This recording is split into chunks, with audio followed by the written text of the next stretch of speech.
Hello दोस्तों, शक्ति pharma YouTube channel पर आपका स्वागत है। दोस्तों आज हम फार्मास्यूटिकल केमिस्ट्री का पार्ट 8 कराने वाले हैं, जिसके अंतर्गत हम intra and extra cellular electrolytes के बारे में बेसिक जानकारी देने वाले हैं और इनसे रिलेटेड टॉप 20 एमसीक्यू कराएंगे जो आपके एग्ज़ाम पॉइंट ऑफ व्यू से मोस्ट इम्पोर्टेंट रहने वाले हैं। तो चलिए दोस्तों, अब शुरू करते हैं आज की क्लास। दोस्तों डी फार्म सिलेबस के अनुसार मेजर इंट्रासेलुलर और एक्स्ट्रा सेलुलर इलेक्ट्रोलाइट्स के बारे में थोड़ी सी बेसिक जानकारी ले लेते हैं। ठीक है, तो दोस्तों जो मेजर इंट्रासेलुलर और एक्स्ट्रा सेलुलर जो इलेक्ट्रोलाइट्स होते हैं, ये क्या करते हैं, शरीर के फ्लूइड बैलेंस, नर्व कंडक्शन और मसल कॉन्ट्रैक्शन के लिए बहुत इंपॉर्टेंट होते हैं। ठीक है दोस्तों, ये बहुत ही इंपॉर्टेंट रोल प्ले करते हैं। ठीक है, जो इलेक्ट्रोलाइट्स होते हैं। चलिए अब दोस्तों इन इलेक्ट्रोलाइट्स के बारे में थोड़ा सा जान लेते हैं, थोड़ा डिटेल में। तो फर्स्ट है दोस्तों हमारा मेजर इंट्रासेलुलर इलेक्ट्रोलाइट्स। ठीक है, तो बताइएगा दोस्तों जो मेजर इंट्रासेलुलर इलेक्ट्रोलाइट्स होते हैं ये क्या होते हैं। तो बेसिकली ये याद रखना, इंट्रा इंट्रा मतलब होता है अंदर, यानी कोशिका के अंदर पाए जाने वाले इलेक्ट्रोलाइट्स। ठीक है, जो सेल्स के अंदर जो पाए जाते हैं इलेक्ट्रोलाइट्स वो होते हैं हमारे इंट्रासेलुलर। ठीक है, बेसिकली याद रखिए ना, ICF यानी इंट्रासेलुलर जो फ्लूइड होते हैं वो हमारे सेल के अंदर का फ्लूइड होता है। ठीक है, तो ये चलिए अब इम्पोर्टेंट इलेक्ट्रोलाइट्स देख लेते हैं कौन कौन से होते हैं। ICF कौन कौन से होते हैं, ICF मतलब इंट्रासेलुलर फ्लूइड। ठीक, तो फर्स्ट है आपका पोटेशियम।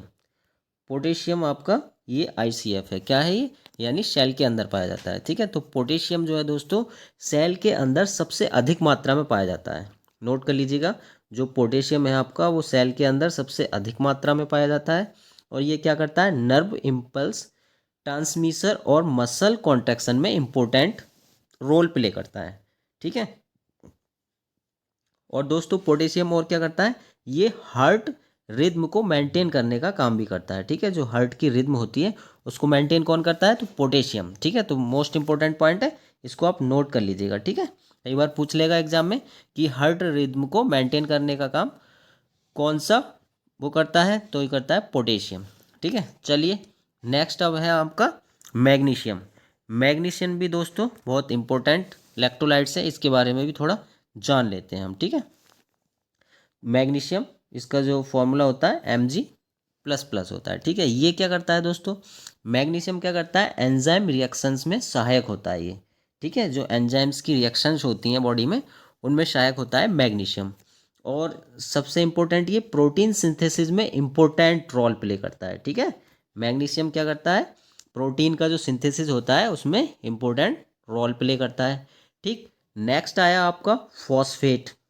ठीक, फॉस्फेट के बारे में देखते हैं, ये क्या करता है, ATP फॉर्मेशन में इम्पोर्टेंट रोल प्ले करता है ये। ठीक है, ATP फॉर्मेशन में इम्पोर्टेंट रोल प्ले करता है और ये एनर्जी मेटाबॉलिज्म में भी बहुत महत्वपूर्ण भूमिका निभाता है फॉस्फेट। ठीक है, नेक्स्ट आया आपका प्रोटीन। अब प्रोटीन के बारे में जानते हैं दोस्तों।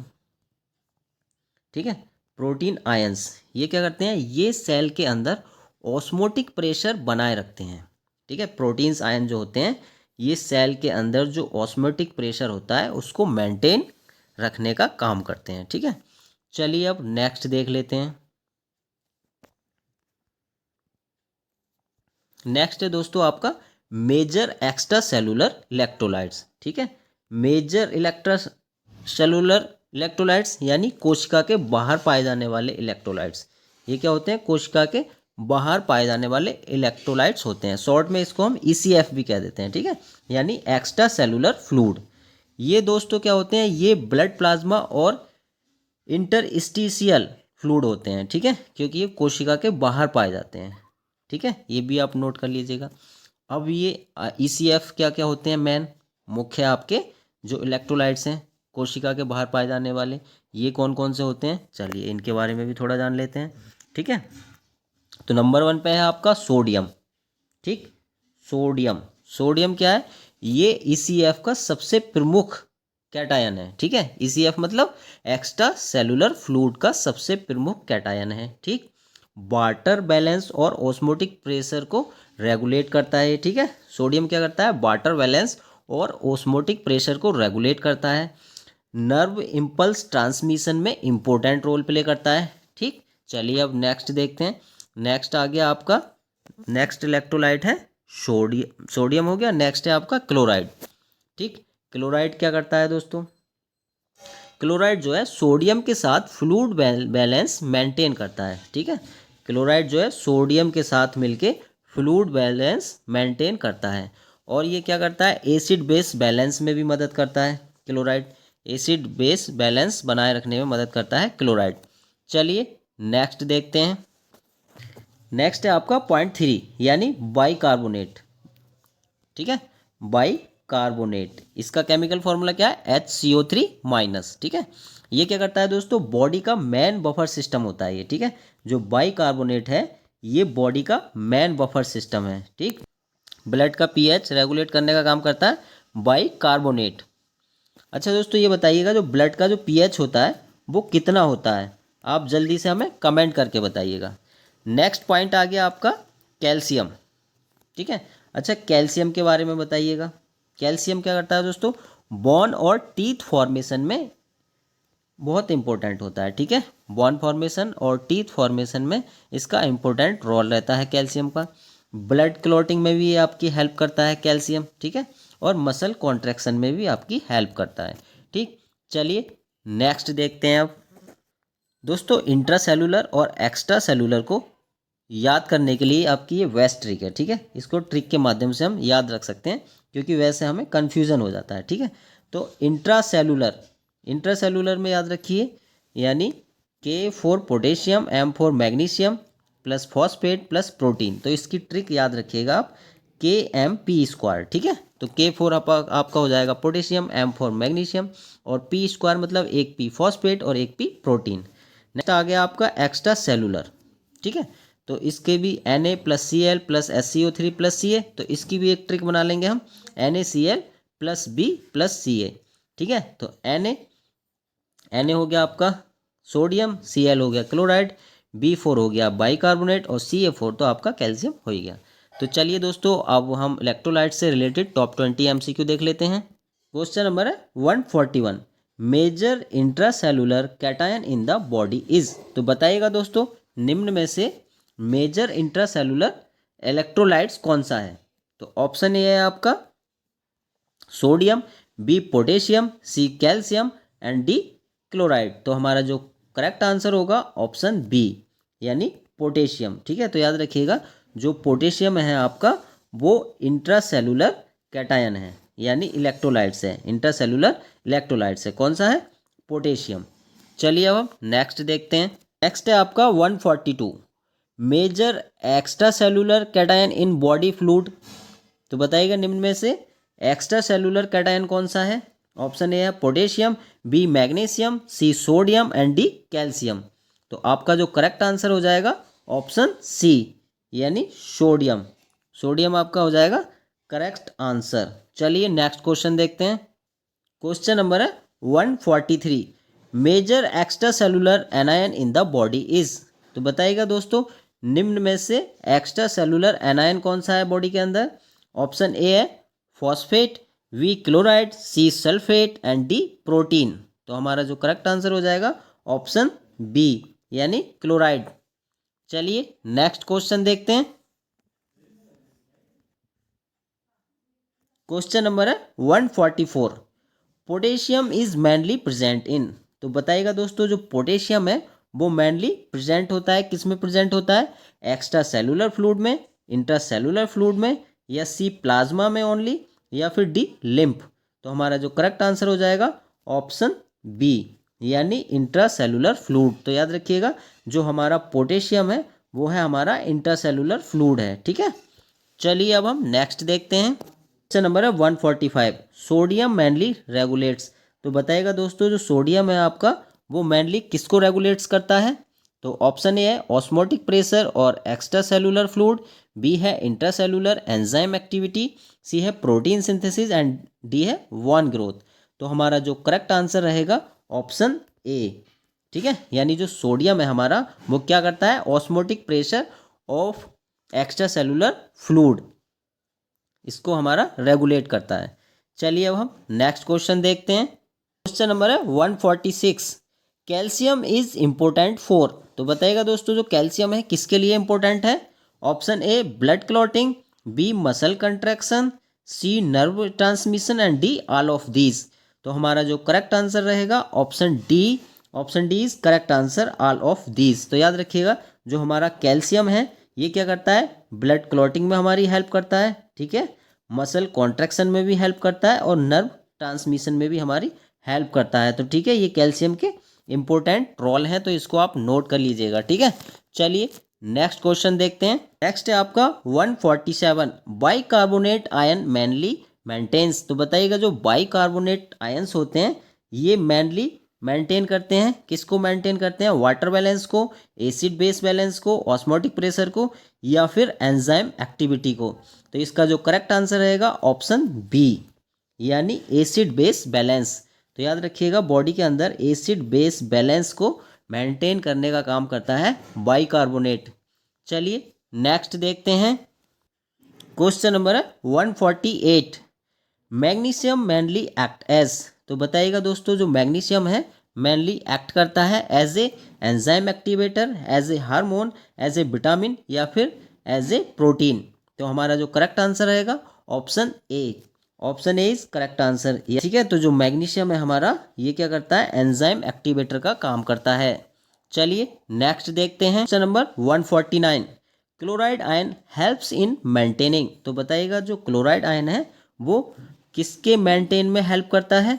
ऑप्शन ए है आपका acid base balance, B osmotic pressure, C formation of gastric HCl and D है ऑल ऑफ दीज। तो हमारा जो करेक्ट आंसर आ जाएगा आपका ऑप्शन डी, यानी ऑल ऑफ दीज। तो याद रखिएगा जो क्लोराइड आयन होते हैं आपके ये आपके तीनों में मदद करते हैं, ठीक है, यानी एसिड बेस बैलेंस में भी हेल्प करते हैं, ऑस्मोटिक प्रेशर में भी हेल्प करते हैं, और फॉर्मेशन ऑफ गैस्ट्रिक HCl में भी आपकी हेल्प करते हैं, ठीक है। चलिए अब नेक्स्ट क्वेश्चन देखते हैं। क्वेश्चन नंबर है 150, deficiency of potassium leads to. तो बताइएगा दोस्तों जो पोटेशियम की डिफिशियंसी हो जाती है तो उसको हम क्या कहते हैं। तो ऑप्शन ए है हाइपर कैलेमिया, बी है हाइपोकैलेमिया, सी है हाइपरटेंशन एंड डी है हाइपर नेट्रेमिया। तो हमारा जो करेक्ट आंसर होगा ऑप्शन बी, यानी हाइपोकैलेमिया। तो याद रखिएगा दोस्तों हाइपोकैलेमिया में क्या होता है, पोटेशियम की डिफिशियंसी हो जाती है, ठीक है। याद रखिएगा कई बार ऐसे ही क्वेश्चन एग्जाम्स में पूछ लिए जाते हैं, ठीक है। तो दोस्तों अगर आपने वीडियो को लाइक नहीं किया है तो प्लीज़ वीडियो को लाइक कीजिएगा और चैनल को सब्सक्राइब जरूर कीजिएगा, ठीक है। चलिए अब हम नेक्स्ट क्वेश्चन की ओर चलते हैं। नंबर है 151, sodium chloride is commonly known as. तो बताइएगा दोस्तों जो सोडियम क्लोराइड होता है यानी NaCl जो होता है उसको कॉमनली किस नाम से जानते हैं। तो option A baking soda, B common salt, C washing soda and D Epsom salt. तो आपका जो करेक्ट आंसर होगा ऑप्शन बी, यानी कॉमन साल्ट, ठीक है। तो NaCl जो होता है ये हमारा कॉमन साल्ट के नाम से इसको हम जानते हैं, ठीक है। तो ये नोट कर लीजिएगा दोस्तों हम ज़्यादा डिटेल्स में नहीं जा रहे हैं, डिटेल्स में जाएंगे तो वीडियो काफ़ी लंबा हो जाएगा। अगर आपको डिटेल्स में पढ़ना है तो हमारी गवर्नमेंट फार्मासिस्ट MCQ सीरीज को ज़रूर देखिएगा, प्लेलिस्ट में आपको मिल जाएगा, ठीक है। चलिए अब हम नेक्स्ट क्वेश्चन की ओर चलते हैं। क्वेश्चन नंबर है 152, calcium gluconate is used in treatment of. तो बताइएगा दोस्तों जो कैल्शियम ग्लूकोनेट होता है वो किसके ट्रीटमेंट में हम यूज़ करते हैं। ऑप्शन ए कैल्सीमिया, बी है हाइपर कैलेसीमिया एंड सी है हाइपोकैलेमिया एंड डी है हाइपर नेट्रेमिया। तो हमारा जो इसका करेक्ट आंसर रहेगा option A. Option A is correct answer, यानी हाइपोकैल्सीमिया, ठीक है। हाइपोकैल्सीमिया हमारा करेक्ट आंसर हो जाएगा। तो दोस्तों हम हाइपोकैल्सीमिया में कैल्शियम ग्लूकोनेट का यूज़ करते हैं, ठीक है। चलिए नेक्स्ट क्वेश्चन देखते हैं। क्वेश्चन नंबर है 153, potassium chloride is mainly use to treat. तो बताइएगा दोस्तों जो पोटेशियम क्लोराइड है वो किसके ट्रीटमेंट में हम यूज़ करते हैं, ठीक है। Option A hyperkalaemia, B है हमारा हाइपोकैलेमिया, सी है हाइपर नेट्रेमिया, सी है हाइपर कैल्सीमिया। तो हमारा जो करेक्ट आंसर रहेगा ऑप्शन बी, यानी हाइपोकैलेमिया। हाइपोकैलेमिया में हम पोटेशियम क्लोराइड का यूज़ करते हैं, ठीक है, याद रखिएगा। चलिए अब हम नेक्स्ट क्वेश्चन की ओर चलते हैं। क्वेश्चन नंबर है 154। दोस्तों मोस्ट इंपॉर्टेंट है ये, कई बार गवर्नमेंट फार्मासिस्ट एग्जाम में पूछा गया है। तो magnesium sulphate is commonly called, यानी मैग्नीशियम सल्फेट को हम और किस नाम से जानते हैं, ये पूछ लिया जाता है कि magnesium sulphate is also known as. तो आपका जो ऑप्शन है बेकिंग सॉल्ट, बी है एप्सम साल्ट, सी है ग्लोबर साल्ट एंड डी है रॉकले साल्ट। तो इसका जो करेक्ट आंसर होगा ऑप्शन बी, यानी Epson salt is correct answer. चलिए अब हम नेक्स्ट क्वेश्चन देखते हैं। क्वेश्चन नंबर है 155। Sodium bicarbonate act as. तो बताइएगा दोस्तों जो सोडियम बाइकार्बोनेट है वो एक्ट करता है as a antacid, as a buffer, as a systemic alkaliser, या फिर डी ऑल ऑफ दीज। तो हमारा जो करेक्ट आंसर हो जाएगा ऑप्शन डी, यानी ऑल ऑफ दीज। तो याद रखिएगा sodium bicarbonate as a antacid भी काम करता है, एज ए बफर भी काम करता है, और एज ए सिस्टेमिक एल्कलाइजर भी काम करता है। तो ये तीनों पॉइंट नोट कर लीजिएगा, सोडियम का बाइकार्बोनेट से रिलेटेड है, ठीक है। चलिए अब हम नेक्स्ट क्वेश्चन की ओर चलते हैं। नेक्स्ट क्वेश्चन है आपका 156। Phosphate ion mainly present in. तो बताइएगा जो फॉस्फेट आयन होते हैं वो मेनली प्रेजेंट होते हैं किस में होते हैं, इंट्रासेलुलर फ्लूइड में, बी प्लाज्मा में, सी ब्लड सीरम में, या फिर लिम्फ में। तो हमारा जो करेक्ट आंसर होगा ऑप्शन ए, यानी इंट्रासेलुलर फ्लूइड। तो याद रखिएगा जो फॉस्फेट है हमारा वो इंट्रासेलुलर फ्लूइड है, ठीक है, यानी ICF है ये, इंट्रासेलुलर फ्लूइड, ठीक। चलिए नेक्स्ट क्वेश्चन की ओर चलते हैं। क्वेश्चन नंबर है 157। Calcium deficiency causes. तो बताइएगा दोस्तों कैल्शियम की कमी के कारण कौन सी डिसीज हो जाती है, जल्दी से बताइए, बहुत सिंपल है ये, आपको पता ही होगा। तो ऑप्शन ए है रिकेट्स, बी स्कर्वी है, सी नाइट ब्लाइंडनेस है, एंड डी बेरी है। तो हमारा जो करेक्ट आंसर हो जाएगा ऑप्शन ए, यानी रिकेट्स, ठीक है। तो इसका हमारा करेक्ट आंसर हो जाएगा, कैल्शियम की डिफिशियंसी से रिकेट्स होता है, ठीक है। अच्छा दोस्तों ये बताइएगा स्कर्वी कौन सी विटामिन की कमी से होता है। तो स्कर्वी जो होता है आपका वो विटामिन सी की कमी से होता है, ठीक। और नाइट ब्लाइंडनेस जो होता है वो आपका विटामिन ए की कमी से होता है, ठीक। अच्छा दोस्तों ये बताइएगा जो बेरी है वो किस विटामिन की कमी से होता है, जल्दी से हमें आप कमेंट करके बताइएगा। चलिए अब हम नेक्स्ट क्वेश्चन की ओर चलते हैं। क्वेश्चन नंबर है 158। Electrolytes help in transmission of. तो बताएगा दोस्तों जो इलेक्ट्रोलाइट्स हैं वो किसके ट्रांसमिशन में हेल्प करते हैं, ठीक है। तो ऑप्शन ए है हमारा nerve impulse, B hormones, C vitamin and D protein. तो हमारा जो करेक्ट आंसर हो जाएगा ऑप्शन ए, यानी नर्व इम्पल्सिस। तो याद रखिएगा इलेक्ट्रोलाइट्स जो होते हैं वो ट्रांसमिशन ऑफ नर्व इम्पल्सिस में हेल्प करते हैं, ठीक है। चलिए नेक्स्ट क्वेश्चन देखते हैं 159। Man electrolyte responsible for muscle contraction is. तो बताइएगा दोस्तों निम्न में से मैन इलेक्ट्रोलाइट कौन सा है जो कि मसल कॉन्ट्रैक्शन के लिए रेस्पॉन्सिबल है। Option A calcium, B sodium, C chloride and D sulphate. तो हमारा जो करेक्ट आंसर होगा ऑप्शन ए, यानी कैल्शियम। तो आपका जो कैल्शियम है वो मैन इलेक्ट्रोलाइट है जो कि रेस्पॉन्सिबल होता है मसल कॉन्ट्रैक्शन के लिए, ठीक है। चलिए अब नेक्स्ट क्वेश्चन की ओर चलते हैं। क्वेश्चन नंबर है 160। Normal osmotic balance of body fluid is maintained by. तो बताइएगा दोस्तों जो नॉर्मल ऑस्मोटिक बैलेंस है बॉडी फ्लूइड वो किसके द्वारा मेंटेन्ड होता है, बताइएगा इलेक्ट्रोलाइट्स के द्वारा, विटामिन्स के द्वारा, एंजाइम्स के द्वारा, या फिर डी हार्मोन्स के द्वारा। तो हमारा जो करेक्ट आंसर है ऑप्शन ए, यानी इलेक्ट्रोलाइट्स। करेक्ट आंसर हो जाएगा आपका ए, इलेक्ट्रोलाइट्स। तो दोस्तों आज की क्लास कैसी लगी प्लीज़ कमेंट जरूर कीजिएगा। अगर आपको इस क्लास का PDF चाहिए तो हमारे टेलीग्राम ग्रुप को ज्वाइन कीजिए, लिंक आपको डिस्क्रिप्शन बॉक्स में मिल जाएगा। दोस्तों अगर आपने अभी तक हमारा चैनल सब्सक्राइब नहीं किया है तो प्लीज़ चैनल को सब्सक्राइब कीजिएगा और वीडियो को लाइक एंड शेयर करना नहीं भूलिएगा। सो प्लीज़ दोस्तों stay healthy and take care. Thank you for watching.